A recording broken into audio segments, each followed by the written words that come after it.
Vieilles histoires du pays breton par Anatole Lebras. Le forgeron de Plouz-et-Lambre. À mademoiselle Finette. Lorsque j'avais votre âge, mon ami, j'étais, ne vous en déplaise, un affreux galopin, toujours courant, toujours trottant, en quête d'aventures héroïques qui finissaient le plus souvent de la façon la plus sotte et d'où je sortais, penaud, mais impénitent. Vous m'avez demandé de vous en conter une. Écoutez celle-ci, qu'une rencontre récente m'a remise en mémoire. C'était aux vacances dernières. Je passais par Plouz-et-Lambre. Imaginez une pauvre bourgade, la plus humble et la plus perdue. De vieilles maisons grises aux toits galonnés de lichens jaunes, 4 ou 5 auberges avec des enseignes d'une orthographe extraordinairement fantaisiste, un enclos plein de tombes, ombragé par des ifs presque millénaires. Une église lamentable, à demi effondrée, ne tenant debout que par miracle. Et en face de l'église, l'école. Une grande bâtisse fort laide, mais où, tout de même, autrefois, nous nous plaisions bien. J'en ai fréquenté d'autres plus tard, qui, plus somptueuses, ne sont pas demeurées aussi chères à mon souvenir. J'étais arrivée à Plouz-et-Lambre sur le coup de 8 heures. Des écoliers, pareils à celui que je fus, entraient en classe, disposés sur une longue file, les mains derrière le dos, le sac de toile en bandoulière, tête nue et chantant. Le fracas sonore de leurs sabots sur les dalles retentissait en moi délicieusement. Et, parmi les voix claires montant à l'unisson, j'écoutais presque si je ne distinguerais pas la mienne. L'homme porte en lui une infinie puissance d'illusion. Il avait suffi qu'autour de moi se reconstituât le décor familier de mon enfance pour que je me crusse redevenu un enfant. Un moissonneur descendait la rue, en corps de chemise, sa faucille sur l'épaule. Je l'arrêtai pour lui demander. « L'instituteur, c'est bien monsieur Loarer, n'est-ce pas ?» Je nommai mon ancien maître. Le paysan me dévisagea, un peu surpris. Puis, au bout d'un instant, « Si je ne me trompe, nous avons ânonné ensemble sur le même banc. Tu dois être un tel. Moi, je suis le Bourdonnec. » Je lui sautai au cou et nous nous embrassâmes longuement. « C'est singulier, fit-il, qu'après tant d'années, on n'ait pas plus de peine à se reconnaître. Je me suis souvent demandé, quand on causait de toi, chez nous, quel air tu pouvais bien avoir à présent. N'est-il pas étrange que tu sois exactement celui que je me figurais ?» Je confessais en toute sincérité que pour ma part, j'eusse difficilement mis de prime abord sur son visage robuste et hâlé le nom du petit Jouan le Bourdonnec, qui fut le premier et le plus aimé de mes compagnons d'études. Il eut une de ces réparties profondes dont les paysans de Bretagne sont coutumiers. Nous, vois-tu, la vie des champs nous rend tous pareils. Mais, poursuivit-il, je n'ai pas répondu à ta question. Ne me parlais-tu pas de monsieur Loarer ? Je vais te conduire à lui. Nous n'avons, hélas, que l'échalier du cimetière à franchir. Nous fîmes quelques pas dans une étroite allée, sablée de coquillages de mer. À gauche, des tertres verdoyants surmontés de croix peintes, racontant des vies obscures et d'humbles trépas. Tout au bout, une tombe moins fruste, presque monumentale, taillée dans un bloc de granit rose. « C'est ici, » fit Jouan. Et quand nous eûmes donné à la mémoire du vieux maître d'école un souvenir attendri, tu vois que ses élèves lui sont restés fidèles. Les plus pauvres y sont allés de leurs 4 sous pour qu'il eût une sépulture convenable. Il faut, disait-il, que sa tombe soit aussi belle que celle d'un curé. Le fait est que nous lui devions bien cela. Te rappelles-tu ? Nous avions pris à travers le cimetière pour sortir par l'autre côté, et sur nos lèvres, tout en marchant, abondaient les évocations du passé. Le paisible chant des morts, baigné par l'éclatante lumière d'août, foisonnait de vie végétale. Des bourdonnements d'abeilles sortaient du calice des fleurs funèbres, et l'on entendait au loin, dans les campagnes ensoleillées, le ronflement d'orgue des machines à battre. De temps à autre, Jouan me prenait par le bras, me désignait une croix sur un tertre. « Lis ce nom. » Et c'était quelqu'un de nos camarades d'antan, couché dans le grand repos, avant d'avoir accompli le meilleur de sa tâche. Une vague mélancolie me gagnait, et cependant j'eus toutes les peines du monde à retenir un éclat de rire, lorsque, à propos d'un des noms inscrits là, au lugubre registre d'absence, jouant le bourdonnec, me dit à brûle-pourpoint. Il était de l'histoire du symbole, tu sais, car tu te la rappelles, l'histoire du symbole. Oui, bien, je me la rappelais. Nous voilà de la reconstruire ensemble, pièce à pièce, en ses moindres détails.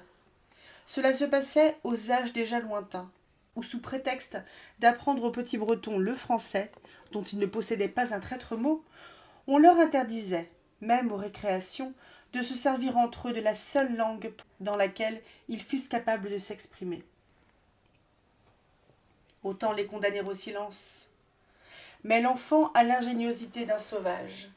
Nous tournâmes la loi, quant à nous, en donnant à notre vocabulaire celtique, au moyen de désinences appropriées, une couleur vaguement française. Et ce fut alors le plus abracadabrant des jargons. On disait par exemple « J'ai toré mon bottès ». Traduisez « J'ai cassé mon sabot ». J'ai retenu encore ce verbe étonnant « m'égnater ». Cela signifiait se battre à coups de pierre. Tant de choses en un seul mot. Le reste était à l'avenant. Et voilà pourtant le mirifique idiome que j'ai parlé de 6 à 10 ans. Les inconvénients de la méthode frappèrent nos maîtres eux-mêmes, et pour y obvier, ils adoptèrent le symbole. Symbole de quoi? Je ne l'ai jamais su. Il y a comme cela des inventions pédagogiques qu'enveloppe un terrifiant mystère. Il nous était présenté, ce symbole, sous les espèces et apparences d'une rondelle de fer blanc percée en son milieu d'un trou que traversait une ficelle. Au premier terme suspect que vous laissiez échapper, le surveillant vous glissait dans la main ce signe d'infamie. À vous maintenant de vous en défaire, en le passant à un condisciple, astucieusement pris par vous en faute. On gagnait à ce genre d'espionnage de devenir assez vite un excellent apprenti policier. Peut-être est-il permis de penser que ce n'est point le but idéal de l'éducation.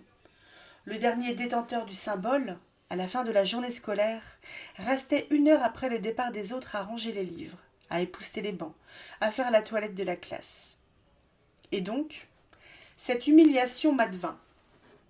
J'en éprouvais un tel froissement que je résolus de me venger. Au lieu de déposer le symbole sur la chaire, ainsi qu'il était prescrit, je profitai de l'absence du maître, quand je fus libre, pour emporter la maudite rondelle de fer blanc, et sitôt dehors, mon premier soin fut d'assembler autour de moi tous les garnements du bourg.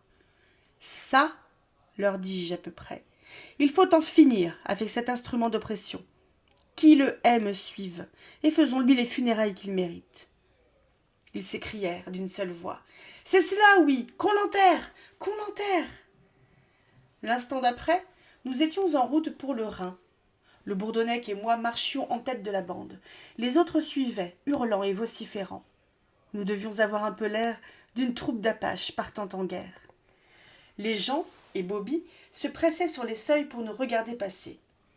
Le Rhin est une éminence broussailleuse située à un quart de lieue environ du bourg de Plouzélambre, dont d'anciennes carrières abandonnées ont profondément entaillé les flancs. Où le cadavre de notre ennemi serait-il mieux enfoui que sous cette colline déserte, dans une de ces grottes obstruées par les ronces, hantées seulement des chauves-souris et des crapauds. Il fut procédé à son inhumation selon les rites les plus solennels. En guise de monument, nous érigeâmes au-dessus un tas de pierres semblables à ces cairns qui, chez nos ancêtres, marquaient la sépulture des grands chefs barbares.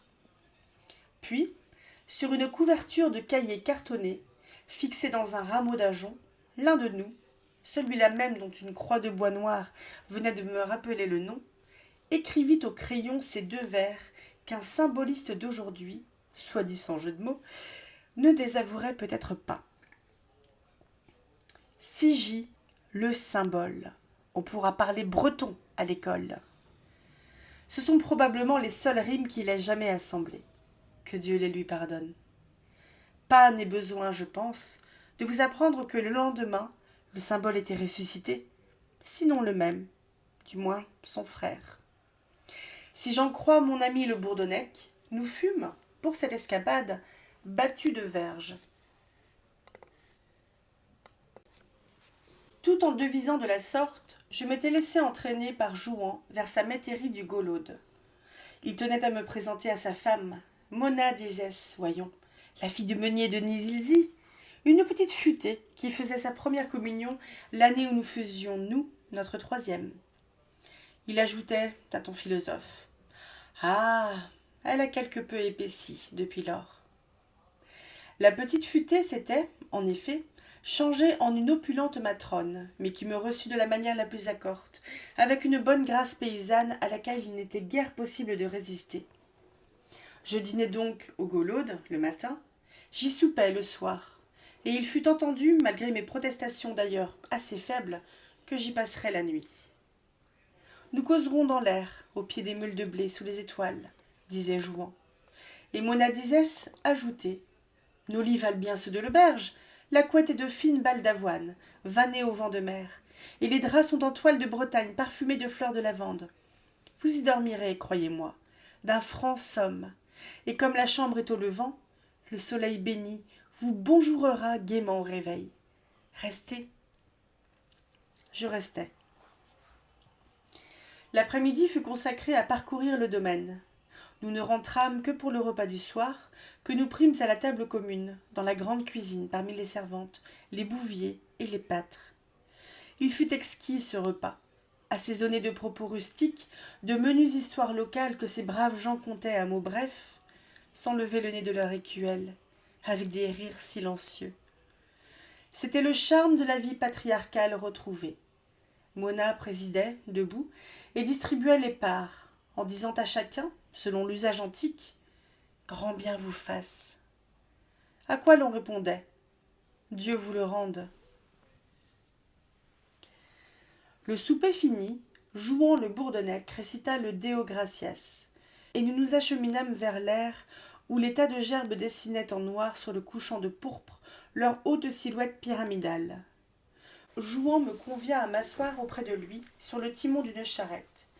Il faisait une de ces belles et calmes soirées où les choses semblent frémir d'une mystérieuse attente. Une nuit violette montait peu à peu, les premières étoiles s'allumaient, un reste de clarté diurne agonisait délicieusement. Nous fûmâmes quelques minutes en silence. « Ça » me demanda Jouan tout à coup. « Sais-tu à qui je pense ?»« D'Ivoire ?»« À quelqu'un dont j'ai oublié tantôt de te montrer la tombe, et à qui nous devons cependant, l'un et l'autre, les plus radieuses, peut-être, de nos anciennes joies d'écolier. À Milio, mon cher, à Milio Arzur. Vous ne sauriez croire, mon ami, l'effet que produisirent sur moi ces 4 syllabes. Les lointains assombris de l'horizon du Golaude s'illuminèrent à mes yeux d'une flamme soudaine, d'une rouge lueur de forge, et les étoiles m'apparurent comme des étincelles jaillies d'une enclume immense. « Ah oui !» m'écriai-je, « Milio Arzur, le terrible batteur de fer !» Je revis l'homme, de taille moyenne, les jambes courtes et comme tassées sous le poids du torse.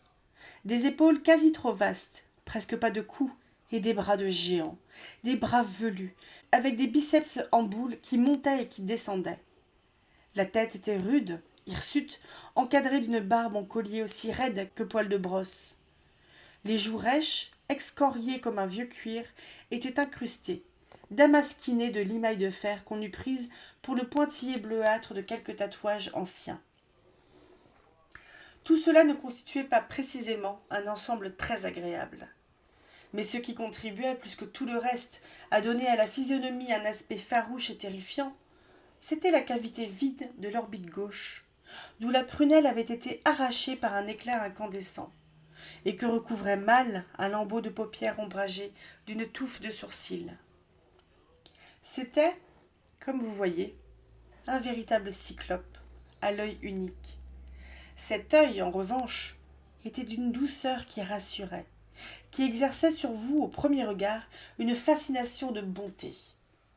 Il était gris, du gris des étangs sous la lune, avec des transparences profondes derrière lesquelles brûlaient l'âme du vieux Milio, hospitalière et chaude comme sa forge. Cette forge occupait, à l'extrémité du bourg, sur la route de Saint-Michel-en-Grève, les ruines d'un antique sanctuaire de Sainte-Efflamme détruit, prétend-on, vers 93, par un bataillon de vandales étampois. La statue mutilée du grand anachorète celtique ornait encore un des angles du bâtiment. De temps à autre, des pèlerines l'y venaient prier, car cette image passait pour avoir conservé des vertus spéciales. Elle portait chance aux jeunes conscrits, soit avant, soit après le tirage au sort, et guérissait les maris jaloux. C'était du reste, avec les murs, tout ce qui demeurait de l'édifice primitif. L'autel avait été transformé en foyer. Le feu y couvait tout le jour, et même une partie de la nuit.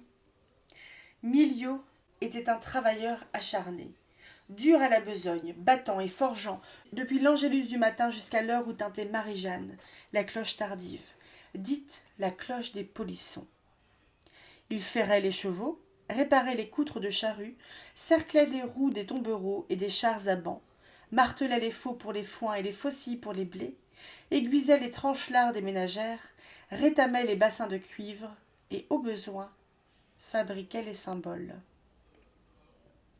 Nous l'eussions détesté de ce chef, si nous n'avions eu toute espèce d'autre motif de l'aimer à plein cœur. Pour sa serviabilité d'abord. C'était l'homme du monde, le plus obligeant, en dépit de ses dehors farouches. Le clou d'une toupie venait-il à sauter, vite, on courait chez Miliau Arzur. « Miliau Gèse, mon doux Miliau !» Il bougonnait un peu, commençait par vous envoyer au diable, vous et votre toupie, et tout de même s'interrompait débonnairement dans son travail pour vous la raccommoder de main de maître. « Combien est-ce, Miliau ?» Il vous prenait le bout de l'oreille entre ses gros doigts râpeux, faisait mine de pincer légèrement et disait « Me voilà payé, mais n'y reviens plus. » Nous revenions sans cesse. Il y en avait même, et j'étais du nombre, qui, la classe terminée, s'installait chez lui à demeure jusqu'à la nuit déjà close. On y était si bien, dans le pêle-mêle des ferrailles appuyées au mur ou traînant à terre, dans le bruit rythmé des marteaux et l'éparpillement féerique des scories en feu. Joignez que Miliau avait une voix superbe, une voix de métal comme il disait, avec des sonorités fortes et graves où le timbre mordant de l'acier se mariait aux retentissantes vibrations du cuivre. De l'aube au crépuscule, il chantait. Son répertoire était infini. Saunes d'amour, berceuses enfantines, guerziou tragiques et cantilènes sacrées. Il vous promenait en quelques heures à travers le champ si fécond de l'inspiration populaire bretonne. Je crois même qu'il improvisait parfois, et que l'esprit des temps bardiques vivait en lui. C'était en tout cas plaisir de l'entendre, et nous nous en privions le moins possible. Puis, à l'instar des lèches grecques, la forge était un lieu de réunion, de causerie, de racontart de toute nature. Les mendiants, les colporteurs, la race vagabonde des chemineurs du pays y entraient, au passage, pour allumer leurs pipes ou réchauffer leurs doigts transis, et le plus souvent s'y attardaient à débiter les nouvelles, assis sur quelque enclume hors d'usage. On apprenait là les crimes, les incendies, les accidents, les baptêmes, les mariages, les décès, tous les faits divers de la contrée à plusieurs lieues à la ronde. J'y ai vu des types étonnants, des figures inoubliables. Une, entre autres, était celle d'un ancien forçat qui s'était laissé condamner pour son frère. On ignorait son nom. On l'appelait communément Argaléour, le galérien. Il était maigre, chétif, ratatiné, avec un air navré de bête errante, de pauvre chien battu. Il portait une coiffure étrange, une espèce de sac en bure jadis bleu, dont le fond lui tombait derrière la tête, sur le dos. Son bonnet de bagne, paraît-il. Miliau lui témoignait une grande compassion, le retenait quelquefois à coucher, et ne le laissait jamais repartir sans avoir bourré son bissac de pain bis et de lard fumé. « Savez-vous que c'est un maître artisan ?» nous disait-il. « Seulement, il ne peut plus travailler. Il a le tremblement. Il est incapable de rester en place. Il fuit devant sa honte, la honte imméritée qui est sur lui. Et il faut qu'il marche sans repos ni trêve, comme fait le bout des déos. Plaignez-le. et tirez-lui vos bérets. Le samedi était le jour de la semaine où la forge présentait le spectacle le plus animé. Les cultivateurs de Plouz et Lambre s'y donnaient rendez-vous. Ils arrivaient, montés sur leurs chevaux des labours, les jambes ballantes du même côté, le chapeau rejeté en arrière, le brûle-gueule aux dents. Et c'était des cris, des appels, des remontrances aux bêtes pour les faire tenir tranquilles. Les étalons hennissaient, se dressaient debout contre la muraille, balayant le sol du crin de leur queue. Les juments ruaient ou reniflaient avec force. Les hommes juraient, tempêtaient, claquaient du fouet et tout à coup éclataient en gros rires. Quand Miliau leur jetait une facétie ou les bousculait d'une bourrade amicale. Il fallait le voir se démener, le rude forgeron, brandissant au bout d'une pince le fer empourpré. Il connaissait par leur nom tous les chevaux du pays et savait l'art de les calmer d'un mot. Une odeur âcre de cornes brûlées s'épandait dans l'air. Nous aimions ce parfum sauvage, nous le respirions avec délice. Ah, ces soirs du samedi! La cloche de 4 heures n'avait pas fini de sonner que déjà, nos sabots aux mains pour courir plus vite, nous galopions dans la direction de la forge.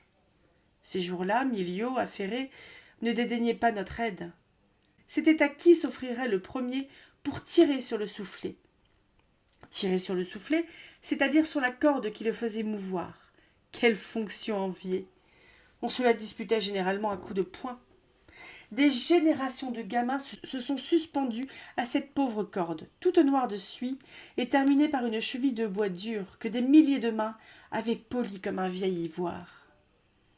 J'apportais, quant à moi, à ce métier de souffleur, la même gravité que si j'eusse accompli un sacerdoce. J'éprouvais une satisfaction singulière à sentir au-dessus de mon front le branle du levier, à écouter le halètement sourd de l'appareil, à regarder fuser la flamme multicolore dans les crépitements du charbon. « Hardi! Hardi !» criait Miliau. Et je m'évertuais, les bras tendus, la face inondée de sueur. C'était là un genre de plaisir qui vous paraîtront d'une qualité bien médiocre, mon ami. Moi, il m'enchantait.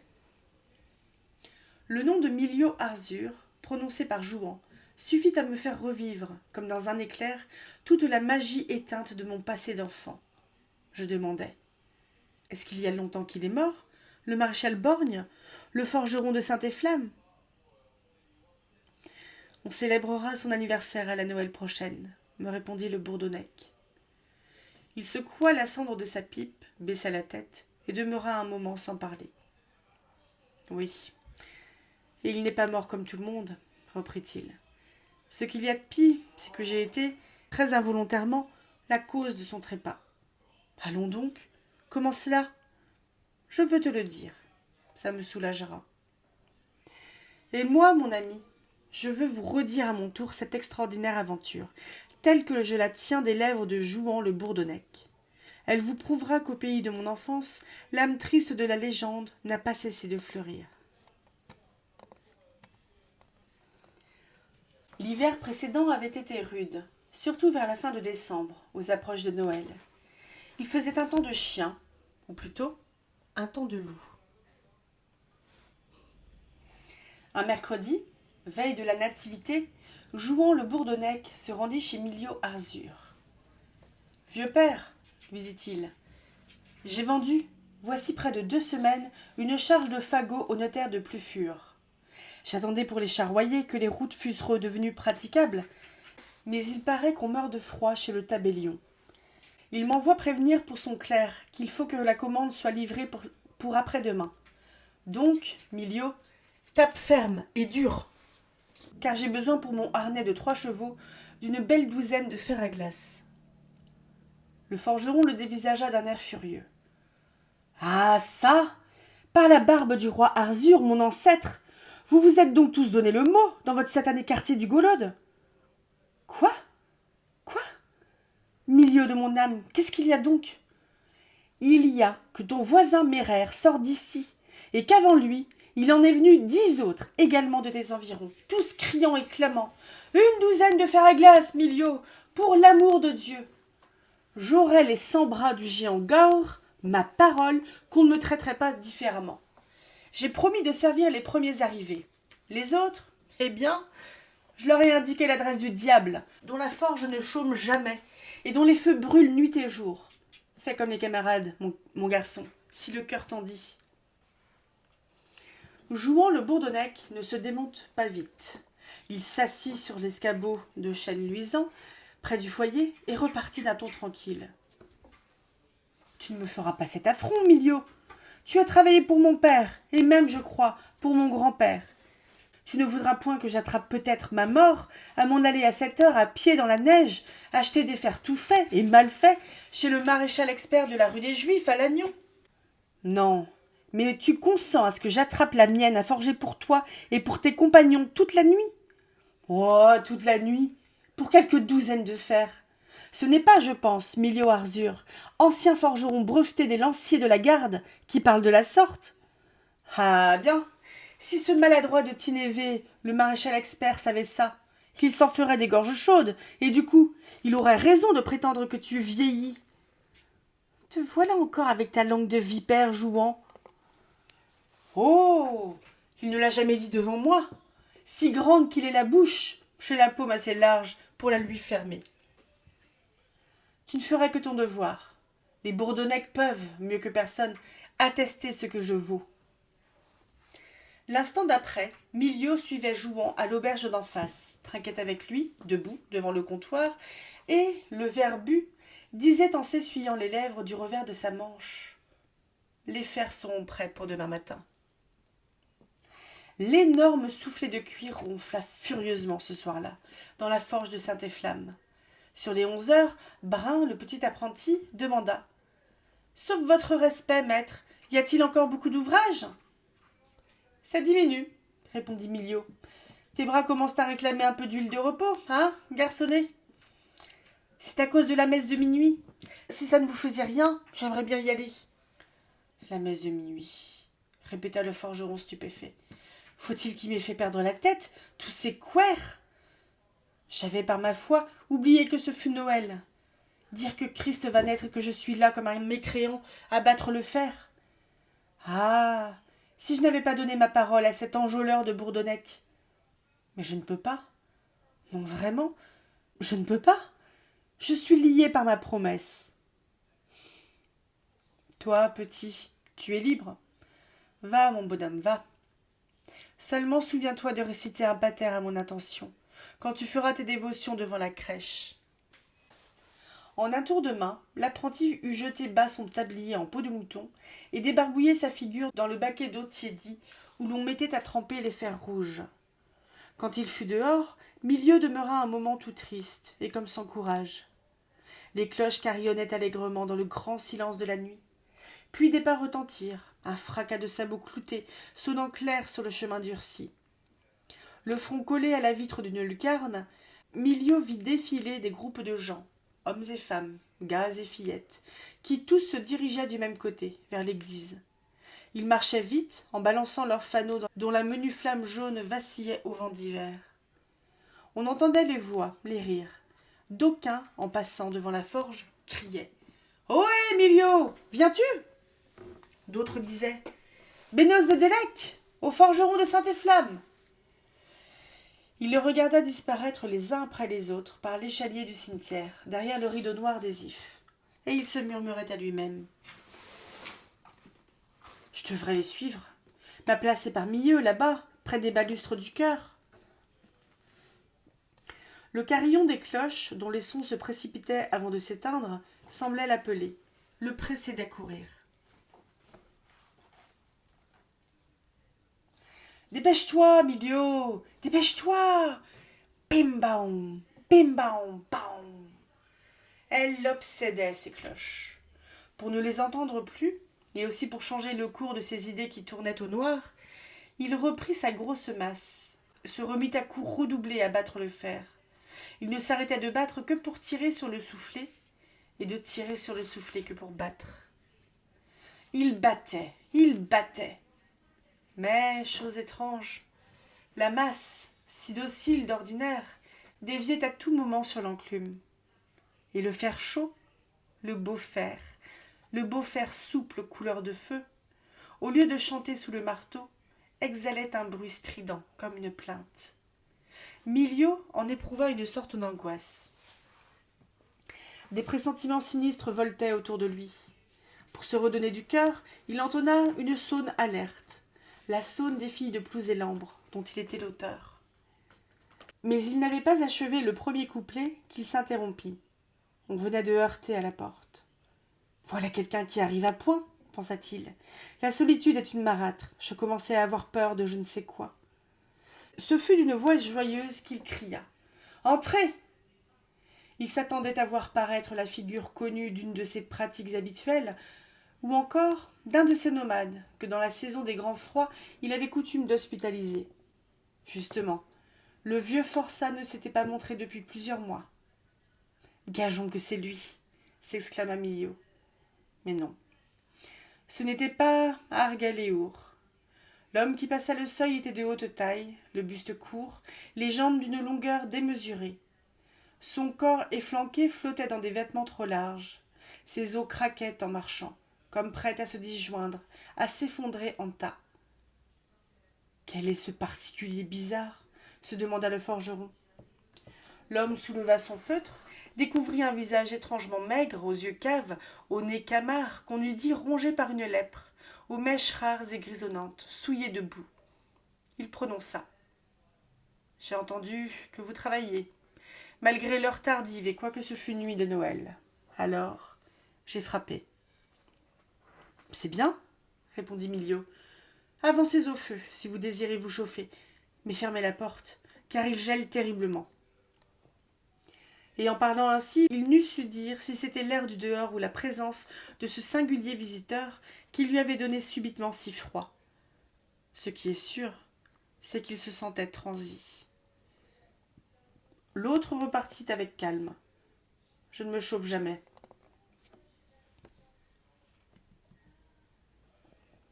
Qu'y a-t-il donc pour votre service ?» fit Miliau agacé. « Expliquez-vous promptement, car je n'ai pas de temps à perdre. »« Alors c'est comme moi. » Ce disant, l'homme tendit à Miliau Arzur une grande faux, en tous points identique à celle dont on se sert dans le pays breton pour la coupe des foins.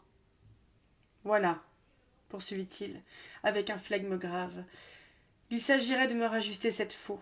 Comme vous pouvez juger, la lame branle un peu dans le manche. » Le forgeron regarda un peu son interlocuteur, se demandant s'il n'avait pas affaire à un fou.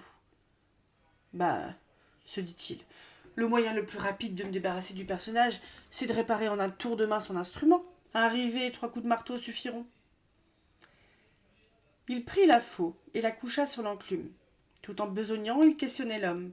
« C'est drôle tout de même. Quelle idée avez-vous de vous promener avec cet outil un 24 décembre, quand il y a sur la terre un pied de neige ?»« Chacun son métier, maître Miliau. »« Oui, mais encore, vous ne me direz pas que le métier de faucheur soit un métier d'hiver. C'est pourtant la période de l'année où j'ai le plus à faire. Je ne voudrais pas vous désobliger, mais un autre que moi vous prendrait pour un farceur. Vous fauchez peut-être les ajoncs des Landes ou les roseaux des marais. Ça ne doit pas être lucratif. » Miliau riait maintenant, très amusé. L'autre gardait son attitude immobile, son air mystérieux et figé. Il répondit. « Il y a faucheur et faucheur, il faut croire. Moi, je fauche en tout temps. »« Et dans quel pays, s'il vous plaît ? » ?»« Dans tous les pays où l'on me donne de l'ouvrage. »« Ne comptez pas en trouver ici, mon brave. Si vous avez envie qu'on vous occupe, vous feriez bien de repasser dans 6 mois. »«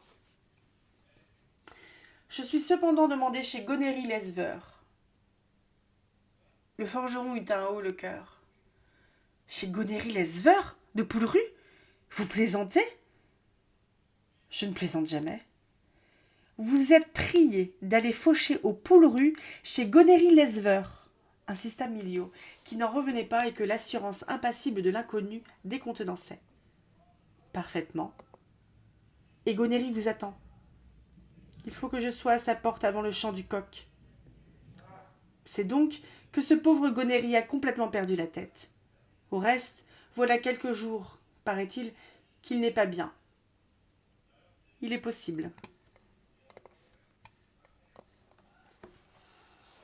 Miliau avait fini d'emmancher solidement la faux. Quand il voulut la remettre à son propriétaire, il eut peine à la soulever, tant elle était devenue lourde. « Hein ? Quoi ?» balbutia-t-il. « Qu'est-ce que cela signifie ?»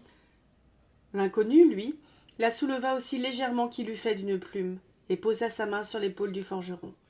« Service pour service, Miliau Arzur.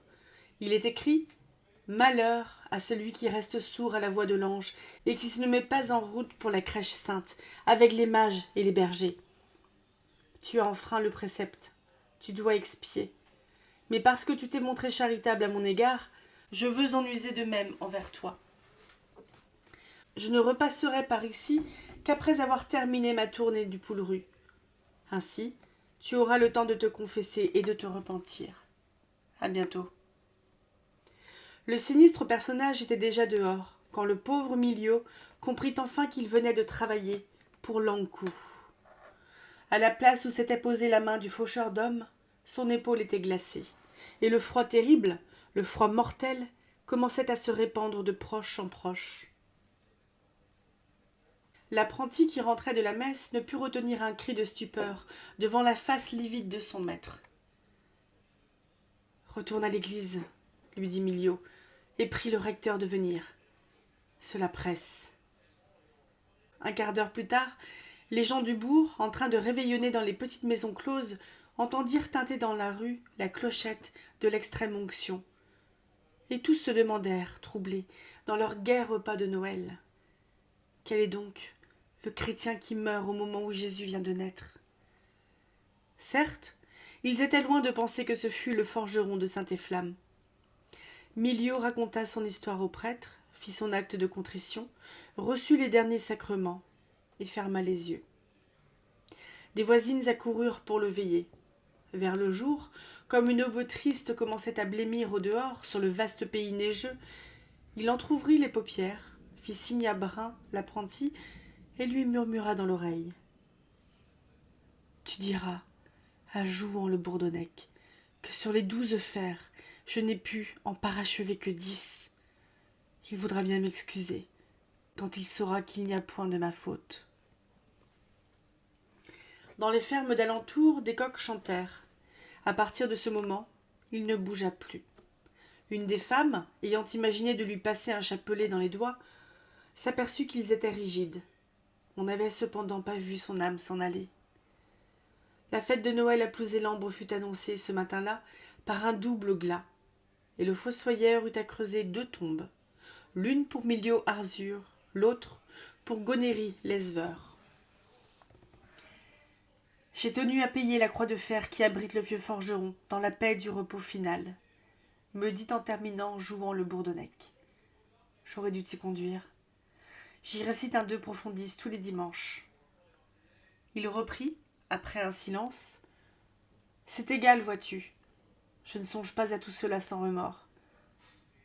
Et le saint qui ornait la vénérable forge, m'informai-je. Ah oui, j'oubliais. Je l'ai recueilli.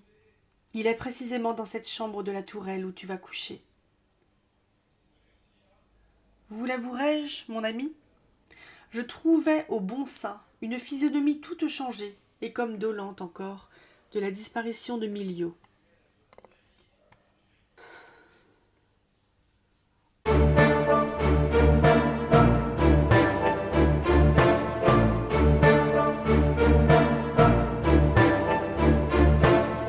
En Alger d'Afrique.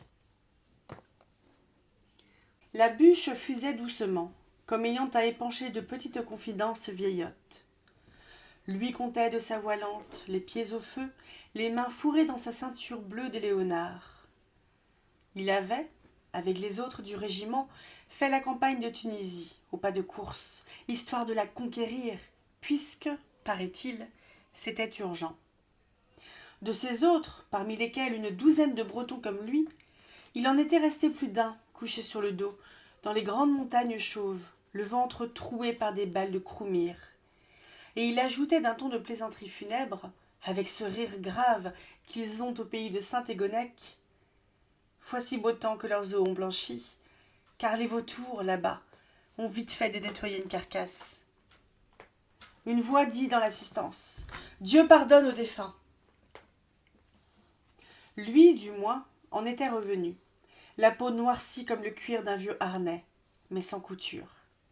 Toutefois, avant de revoir la cheminée de sa maison d'ardoise dans les courtils du Léonnais, il avait dû finir son temps là-bas, de l'autre côté du monde, en Alger d'Afrique.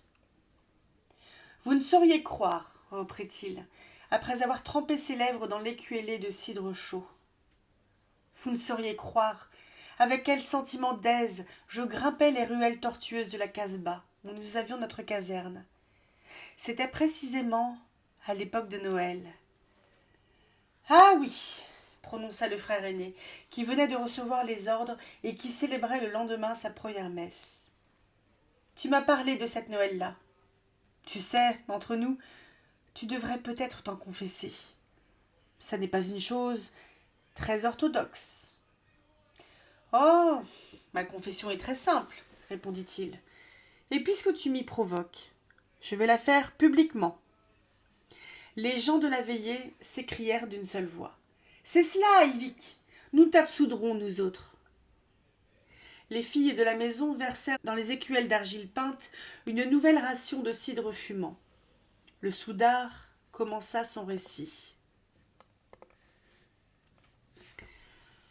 Donc, ce 24 décembre de l'année que vous savez, il montait la garde dans la ville haute, heureux de se retrouver là, vivant et intact, alors que tant de ses camarades... Suffit. Alger, c'est encore la terre africaine, mais elle sent déjà bon l'odeur de France.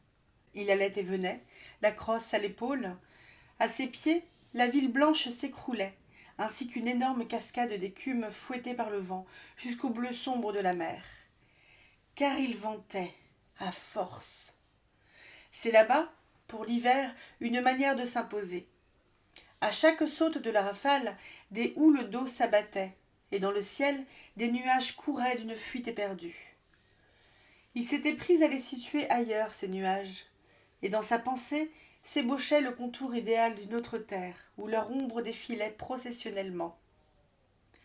De quelle subtile essence est donc faite la patrie, qu'elle se déplace, qu'elle émigre ainsi avec nous au gré de nos fantaisies voyageuses ou de nos exils forcés. Si loin que le destin nous entraîne, il semble que toujours un peu d'elle nous accompagne, qui s'épanouit là où nous plantons notre tente et continue d'exhaler autour de nous son immatériel arôme. Un déjà-vu, dans le village d'un étranger qui passe, un bout de chanson dans un souffle de brise, la silhouette d'un arbre, l'émanation fugitive d'un parfum, moins encore, un détail, une insignifiance, un rien, et voilà que retentit en nous ce rappel mystérieux.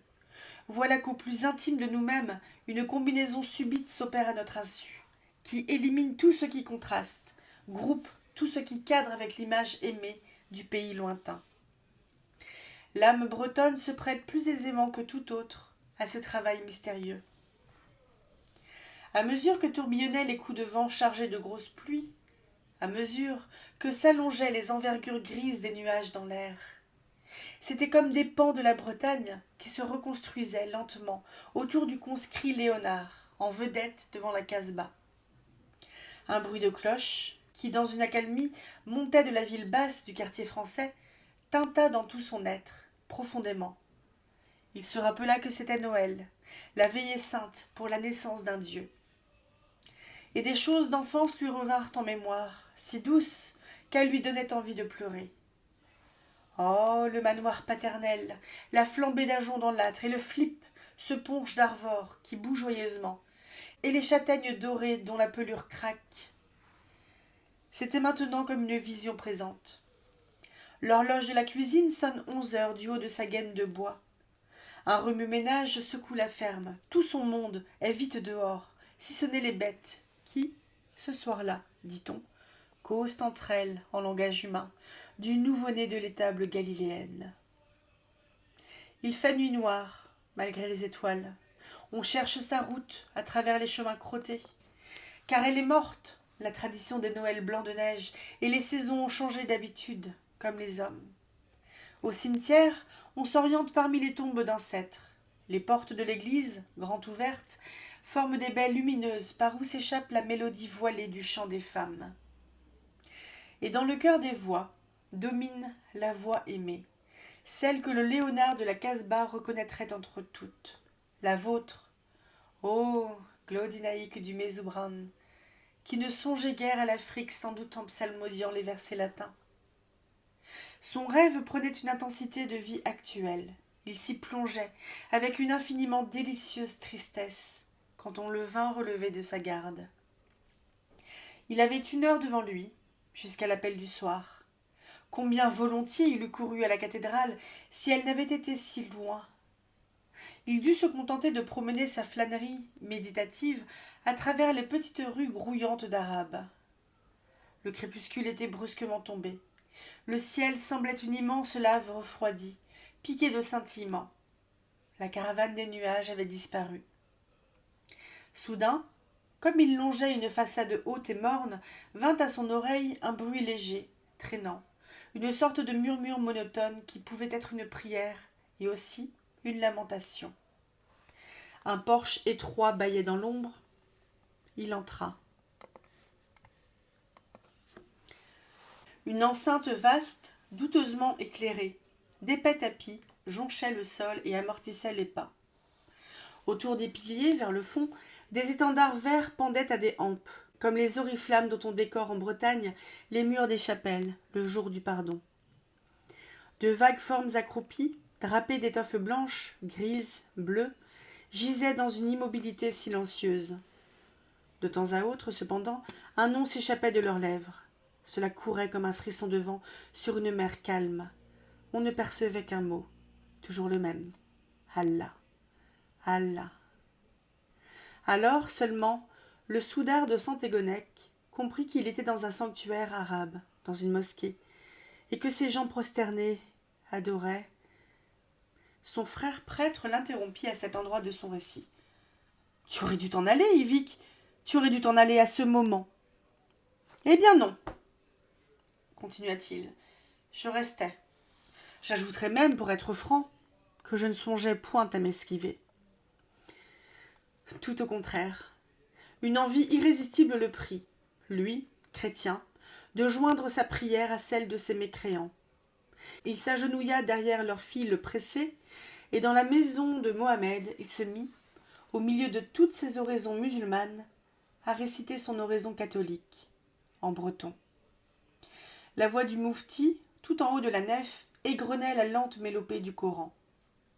Naïvement, sans penser à mal, il se laissa aller, les yeux mi-clos, à écouter susurrer cette voix grêle, un peu chevrotante, avec de très douces modulations. Et elle lui rappelait, quoi qu'il fît, pour repousser cette comparaison sacrilège, oui, elle lui rappelait le vieux curé de sa paroisse, et la messe basse dans l'église bretonne, et les réponses étouffées de l'enfant de chœur sur les marches du maître-autel. N'était-ce donc pas vraiment à quelque nocturne de Noël qu'il assistait ? N'allait-il point découvrir quelque part, dans un des recoins de la mosquée, cette crèche naïve à laquelle travaillaient naguère ses sœurs, aux approches de la grande fête ? Il s'imaginait presque la voir là-bas, près de la chaire du moufti, avec son toit de branchages verts, où des flocons de ouate simulaient la neige, avec son Jésus de cire sur un lit de paille fraîche, et son Saint-Joseph à figure grave, et sa mignonne Vierge, et les mufles recueillis des bœufs. Rien ne gênait l'illusion. Même, elle semblait la fortifier encore. Toutes ces formes prostrées devant lui, dont il n'apercevait que les dos. Les blanches, vous avez des airs de religieuses encapuchonnées.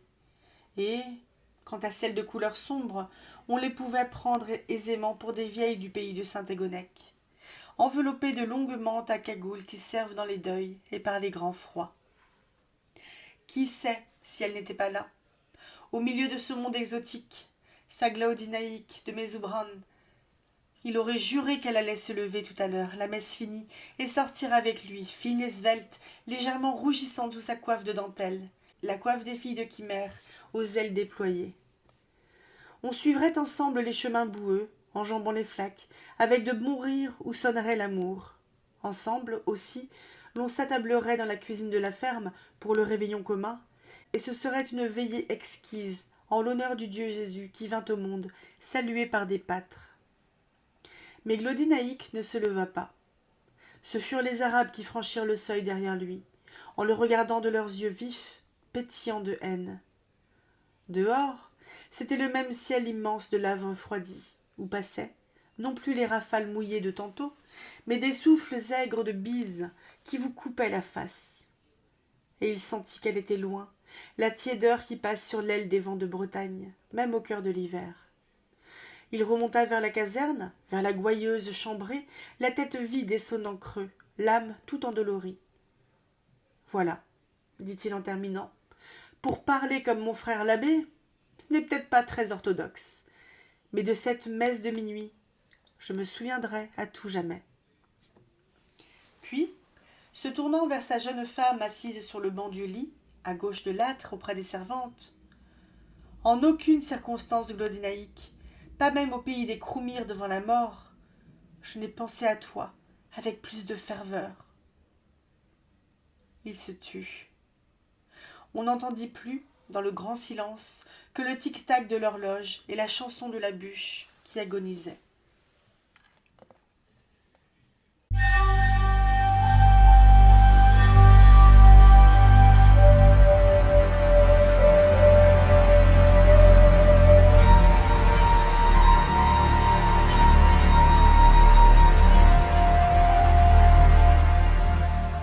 Bonjour et bienvenue dans ce tout dernier vlog lecture sur Vieilles histoires du pays breton d'Anatole Lebras. On vient donc de finir le recueil de contes. Je n'ai plus la grippe, ma voix est revenue, j'ai une toux un peu moins caverneuse, enfin ça finit, on est sur la fin. J'ai un peu meilleure mine, parce que vous avez dû voir la vidéo de mercredi, c'était pas ça encore. Mais bref, essayez d'éviter la grippe parce qu'elle terrasse, hein. Elle terrasse quand même pas mal. Bref, nous avons lu 2 contes, à savoir, il y avait le bourg de Plouzélambre et En Alger d'Afrique. Donc le forgeron de Plouzélambre, pardon.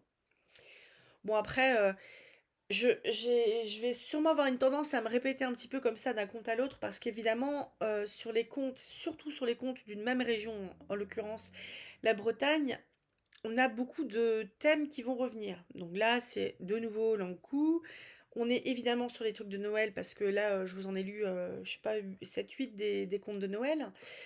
Et évidemment, il y a la mort parce que c'est la Bretagne, c'est le fun. Donc, le forgeron de Plouzélambre, il a réparé la faux de l'Ankou. Et si je me souviens bien, cette fameuse faux, sa lame est montée à l'envers normalement, mais là c'était pas précisé dans le conte. C'est que normalement quand on fauche vers nous, et sauf que la faux de l'Ankou, elle est faite de l'autre côté pour qu'il fauche plus large, pour qu'il ramasse plus de gens. Et je l'ai trouvé assez touchant, ma foi. J'aime bien les descriptions, je trouve, d'Anatole Lebras permettent vachement de se mettre en tête l'apparence de la personne. Donc là, on avait quand même un forgeron qui était plutôt âgé, plutôt courteau, mais qui a un peu un torse comme une barrique avec des pas de cou, des grandes épaules, des bras très forts. Ce qui est logique parce que il travaille uniquement avec le haut de son corps et les bras, surtout. Et ça a l'air d'être le gentil gars, ça avait l'air d'être un peu une figure du village. Il est reconnu pour son travail parce que le maréchal Ferrand à côté, il a pas l'air d'être fameux. Et j'ai trouvé ça intéressant. Et en fait, et là vous voyez en fait à quel point la religion chrétienne catholique, elle est importante chez les Bretons. Donc on est quasiment tous les contes que j'ai pu lire, même avant quand j'étais adolescente, donc j'ai dû lire peut-être du Émile Souvestre, du Paul Féval, des trucs comme ça. Théodore Hersart de La Ville marquée. J'en ai lu un petit paquet.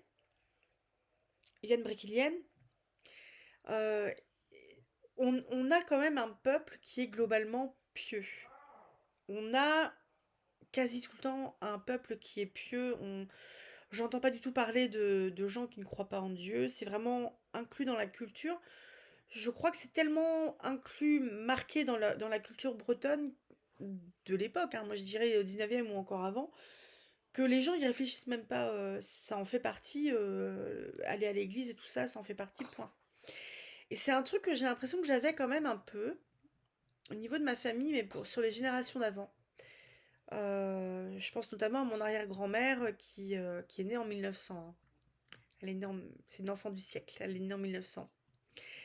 Et c'est quelque chose qui était marqué, les pardons, aller faire un tour dans bah, les pèlerinages, les petits pèlerinages dans le coin. Je suis en train de jouer avec un jouet de chat qui fait gling-gling. Euh, Moi, je suivais le mouvement, si vous voulez. J'étais petite, hein, mais c'est quelque chose qui était présent chez ces Bretons, Bretonnants de ma famille. Ce qui n'était pas le cas de la génération suivante, à savoir ma mamie qui est encore vivante ou mon grand-père qui est décédé il y a longtemps. Mais donc, qui était le fils de cette grand-mère. Mais bref, je trouve ça. J'aime bien. Je les trouve touchants en fait dans cette foi. Et il y a une légende d'ailleurs qui dit, je sais pas, j'ai pas vérifié, hein, mais qui dit que la coiffe des Bigouden qui est devenue si haute là. Donc, si vous connaissez pas les Bigouden, c'est les pubs Tipiak, pirates. C'est bon, vous les avez là? Donc c'est les coiffes bretonnes qui sont très hautes, je crois qu'elles peuvent faire jusqu'à 30 centimètres. Et c'était en réaction, il me semble, à l'époque révolutionnaire où les révolutionnaires, ils ont commencé à foutre des clochers par terre. Et ça a pas plu aux Bretons. Donc les Bretonnes ont fait des coiffes de plus en plus hautes, surtout les bigoudens, il me semble. Mais après, les costumes bretons, d'un patelin à l'autre, c'est pas les mêmes, hein. C'est pas les mêmes coiffes, c'est pas les mêmes broderies. Si, il y a vraiment une caractérisation du patelin en fonction du costume, du parler, du langage, des contes, etc. Si c'est un truc qui vous intéresse, je vous conseillerais de visiter le musée breton à Quimper. Il est attenant à la cathédrale. Oh, le Vieux Blanc, je sais plus comment elle s'appelle, la cathédrale de Quimper. La honte. La cathédrale de Quimper. Saint-Corentin. Merci. Donc la cathédrale Saint-Corentin. Pourquoi je tilte Saint-Corentin? Parce que Saint-Corentin fait partie de la. C'est un saint qui est très apprécié en Bretagne et il fait surtout partie de la ville 10, où je me suis quand même farci pas mal de recherches sur la ville 10 et parce que j'ai envie d'écrire quelque chose là-dessus. Donc, le musée breton, il est collé à la cathédrale Saint-Corentin. Il y a le jardin de l'évêché, tout ça. C'est très joli si vous voulez regarder. Vous n'allez pas y passer la journée non plus, hein. Vous allez plutôt passer une matinée ou une après-midi. C'est pas cher du tout. C'est peut-être 1,50 €, peut-être 2-3 € maintenant. Mais enfin, c'est pas cher du tout. Euh, donc si ça vous intéresse, je vous conseille de le faire. Et pour se garer, je vous conseille le parking de la Résistance qui est un petit peu plus loin. C'est la misère pour se garer au centre-ville de Quimper, hein. J'ai l'impression que c'est la misère pour se garer dans les centres-villes de manière générale. Je sais pas ce que vous en pensez, mais faut pas circuler en ville. Laissez tomber. Prenez un cheval. Mais bref. Maintenant, après ce petit cours de tourisme, j'ai bien aimé. Enfin, ouais, Plouz et Lambre, je trouvais ça assez touchant. Puis on voit quand même qu'il y a une espèce de. Dans les petits patelins comme ça, comme Plouz et Lambre, je sais pas du tout où c'est, hein. euh, on voit que les gens, ils s'apprécient, il y a une espèce de solidarité, ils sont tous un peu à prendre des nouvelles les uns des autres. On sait un peu surtout que c'est qui a été enterré de nouveau depuis. Mais moi, je trouve ça assez touchant en fait, hein. Il y a un petit côté désuet que je trouve vraiment sympa. Et En Alger d'Afrique, déjà, je trouve le titre très particulier. Bon, de mémoire, 1905, hein, ou 1902, ce recueil-là. Donc l'Algérie était très largement française, et puis on était en plein dans la colonisation encore. On est très loin encore de l'indépendance de l'Algérie, donc Algérie française. Ça va, j'ai eu un petit peu peur qu'il y ait des enfin, qu'il dépeigne les Algériens ou même les Tunisiens de manière péjorative, raciste, etc. Je trouve que ça allait. Après, vu l'histoire qui est racontée, je comprends totalement que les Algérois, enfin les Algérois, les habitants d'Alger, fassent un petit peu la tronche parce qu'il y a un petit couillon de catholique qui est rentré dans la mosquée et puis qui est en train de dire la messe, quoi. Donc effectivement, ça ne se fait point. Effectivement, il aurait pu complètement s'abstenir de ça. Après, j'ai pensé qu'à un moment, il y aurait eu quelque chose, une espèce euh, d'acceptation, voire de tolérance, voire même de bienveillance. Quelque chose un peu très Benetton, We Are the World, pardon. Quelque chose de très Benetton, We Are the World. On n'était pas là. Peut-être pas déconner.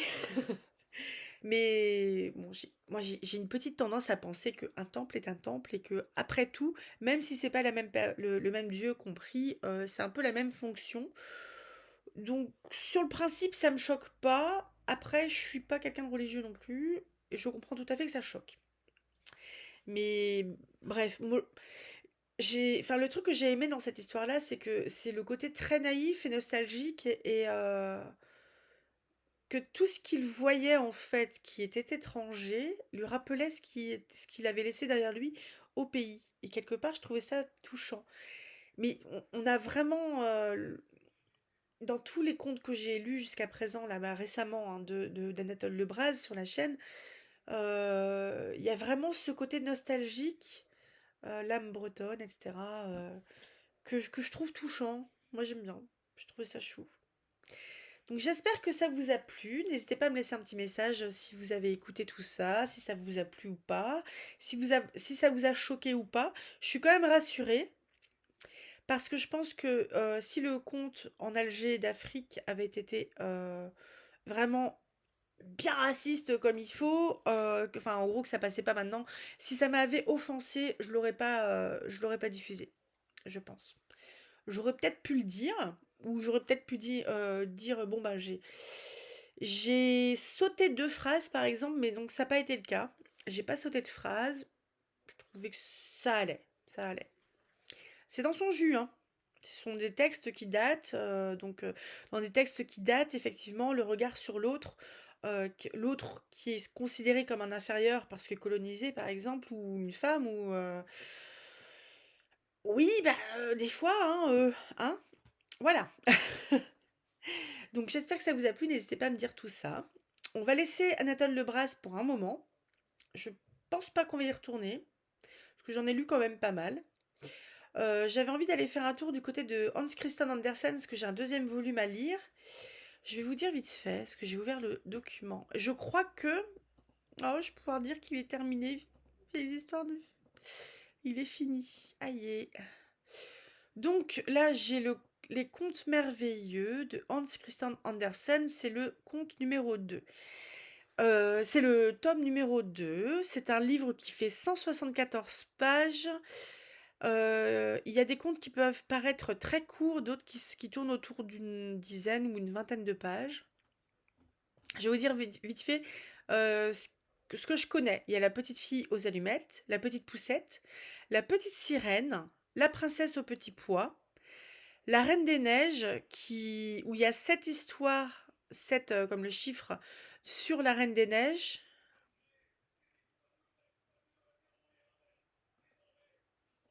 Il y a plusieurs contes qui sont en plusieurs nuits, enfin plusieurs parties. Le stoïque soldat de plomb, le vilain petit canard. Donc on verra. J'arrive pas à me représenter combien de temps ça peut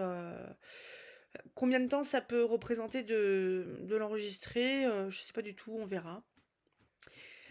On verra. Donc j'espère que ça vous plaira. Voilà. Et pour ceux qui suivent les Hauts de Hurlevent, donc contrairement à ce que j'avais dit il y a, je pense 15 jours, c'est bien diffusé demain, la suite. Je ferai un petit récapitulatif en début de vidéo où je vais sans doute montrer ma tête et je vais vous expliquer un peu, enfin vous faire un petit résumé de ce qui, de ce qui s'est passé pour essayer de resituer un petit peu qui est qui, qu'est-ce qui s'est passé dans les différentes périodes, etc. Donc, si, enfin bref, vous pourrez sauter le résumé si vous avez tout en tête. Je vous souhaite un très bon samedi, restez bien au chaud, éloignez-vous des gens qui toussent et essayez de passer entre les grippes, les angines et tout ça. Parce que si on peut s'en abstenir, hein, quelque part. À tout bientôt, rêvez tout grand, lisez tout plein. Et puis, si vous avez des suggestions d'auteurs de contes ou de recueils qui sont libres de droit, ou même qui ne le sont pas, hein. Par contre, s'ils ne le sont pas, je ne vais pas le lire à voix haute, mais je peux le lire et les présenter et vous faire un retour sur ce que j'ai retenu des contes parce que moi j'aime beaucoup. C'est un format que j'aime beaucoup, les contes. À tout bientôt. Salut!